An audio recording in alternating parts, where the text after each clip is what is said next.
আসসালামু আলাইকুম। GCC news 24 YouTube চ্যানেলের পক্ষ থেকে আপনাদের সকলকে জানাই স্বাগত। আজকে খুবই গুরুত্বপূর্ণ একটা কথা বলবো, সেটা আমাদের টাইটেল দেখেছেন আপনারা। টাইটেলে বলা আছে ইতালিয়ান সরকার বাংলাদেশিদেরকে ধরে ধরে বাংলাদেশে পাঠিয়ে দেবে। তো এটা নিয়ে আজকে কথা বলবো। চলুন তাহলে খবরে বিস্তারিত জেনে নেওয়া যাক।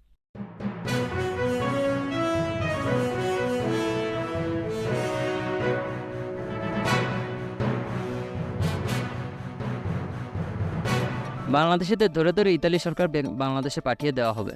এই প্রসঙ্গ নিয়ে গতকাল এক ইউটিউবার পোস্ট দিয়েছে যে বাংলাদেশিদের ধরে ধরে এই ইতালি থেকে পাঠিয়ে দেওয়া হবে। তো অনেক মানুষ যারা ইতালিতে অবৈধ, যারা বাংলাদেশি আছেন, তারা চিন্তায় পড়ে গেছেন। তারা অনেক চিন্তা ভাবনা করতেছেন, প্রশ্ন করতেছেন যে ভাই আমাদের কি সত্যি সত্যি পাঠিয়ে দেওয়া হবে কিনা, সত্যি পাঠিয়ে দেওয়া হবে কিনা। বিশাল পরিমাণ মানুষ ভয় পেয়েছেন।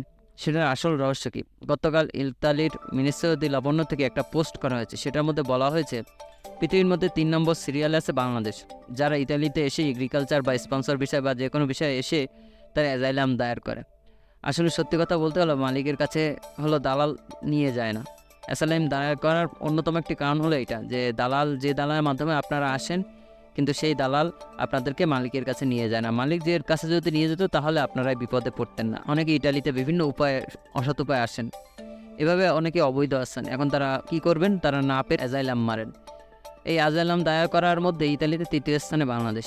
সেই লিস্টটা আমাদের কাছে আছে, এখানে দেখেন, এখানে দেখলেই বুঝতে পারবেন।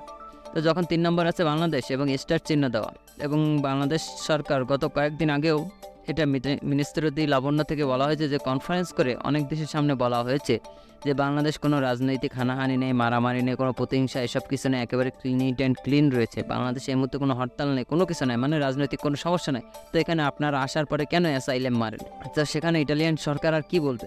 সমস্যাটা হলো বাংলাদেশ ইতালি সরকার আলবেনিয়া সরকারের সাথে চুক্তি করেছে যে যারা এখানে অ্যাসাইলাম দায়ের করবে বা হেরে যাবে, তারপরে 5,000 ইউরো তাদের রেখে তারপরে তাদের ডিটেনশন সেন্টারে পাঠিয়ে দেওয়া হবে। সে উকিল দিয়ে সেখানে লড়বে। যদি আসল সমস্যা হয় তাহলে সে কাগজ পাবে, আর যদি কোনো সমস্যা না থাকে, সে মিথ্যে কথা বলে থাকে বা মিথ্যে কোনো অজুহাত দিয়ে থাকে, তাহলে তাকে যাওয়ার টিকিট দিয়ে দেবে, অথবা তাকে ইতালিতে ছাড়তে হবে এবং সে আর ইতালিতে কোনো দিন ঢুকতে পারবে না।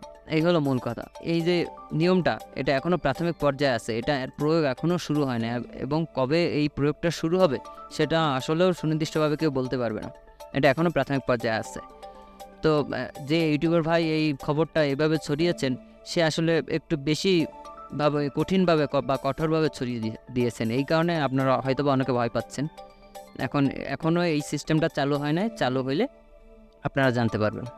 তো খবরটা আমাদের প্রবাসী ভাইদের জন্য খুবই গুরুত্বপূর্ণ, তাই আপনারা যারা দেখছেন তারা এখনই শেয়ার করে অন্যদেরকে জানার সুযোগ করে দিন।